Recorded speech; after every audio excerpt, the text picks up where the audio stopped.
আসসালামু আলাইকুম প্রিয় দর্শকবৃন্দ।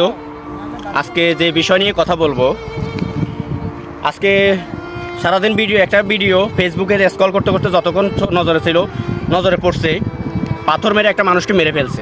তো যাই হোক, আমরা জর্ডানে আসছি প্রায় আজকে 20 মাসে কখনো দেখি নাই এখানে একটা মিছিল হইতে, মিটিং হইতে, কাউকে দর্শন করে মেরে ফেলতে, কোথাও চাঁদাবাজি করতে, টেন্ডারবাজি করতে। যাই হোক, এরকম কোনো কিছু দেখি নাই। আমরা এমন এক দেশে এসে বসবাস করতেছি এখন বর্তমানে। তো আমরা যে দেশ থেকে আসছি, আমাদের দেশ, আমরা এমন এক দেশে জন্মেছি যেটা এখানে এসে বলতেও এখন নিজের কাছে ঘৃণা হয়, লজ্জা লাগে। মানুষকে বলতে পারি না আমরা যে বাংলাদেশি মানুষ।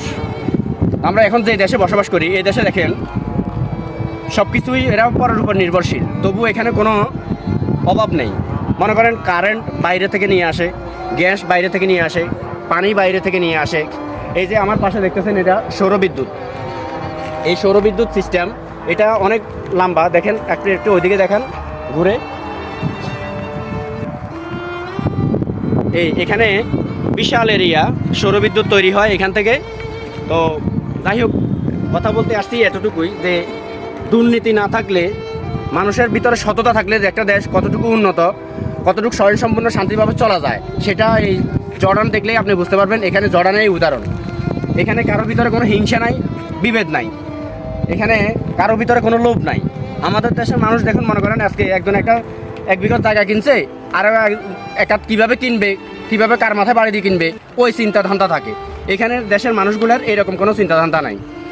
তো সর্বশেষ বলবো একটাই, আমরা এখানে ভিডিও করার জন্য যখন আসছিলাম, তখন যে এরিয়াটা আছে এখানে কতগুলো সিকিউরিটি আছে, ওনারা আমাদেরকে ডাক দিয়ে বললো যে ভাই আপনারা চলে যান। তখন আমরা বললাম যে ঠিক আছে, আমাদেরকে 10 মিনিট সময় দেন। তখন উনি কি বললো যে ঠিক আছে আমরা চলে যাচ্ছি, আপনারা যাওয়ার সময় গেটটা বন্ধ করে দিয়ে যাইয়েন। দেখেন কতটুকু ওদের মন মানসিকতা, একটা মানুষের প্রতি রেসপেক্ট কতটুকু। তো সবশেষে এটাই বলবো, সবাই ভিডিওটি শেয়ার করে দিবেন, লাইক কমেন্ট করবেন, কোনো কিছু জানার থাকলে কমেন্টে জানাবেন।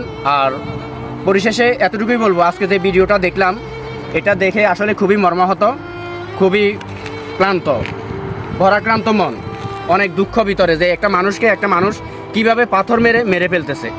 আশেপাশে আরও অনেক মানুষ দাঁড়িয়ে আছে, কেউ প্রতিবাদ করলো না। আজকে একজন মারছে, কালকে আরেকজনকে মারবে। আপনি যদি প্রতিবাদ করেন তাহলে অপরাধী ভয় থাকবে, কারণ অপরাধী সে যত বড় অপরাধী হোক, সে সবসময় ভয়ে থাকে। সবাই ভালো থাকবেন, সুস্থ থাকবেন। আসসালামু আলাইকুম।